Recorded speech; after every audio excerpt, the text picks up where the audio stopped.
తొలకరి జల్లుకు తడిసిన నేల మట్టి పరిమళాలేమైపోయెర వాన పాములు నత్త గుల్లలు భూమిలో ఎందుకు బతుకుతలేవు పత్తి మందుల కత్తర వాసన రాయి పంట పొలాలల ఆ మిట్టికి తెచ్చిన అప్పే కట్టాయే నా రైతు కుతికపై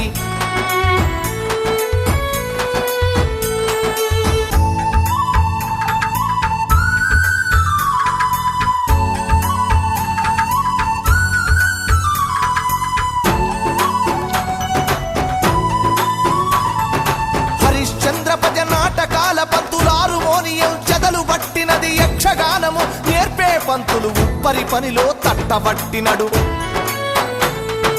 యాచకులు నా బుడగా సంఘాలు ఈ పల్లెల నిలిసి దేవా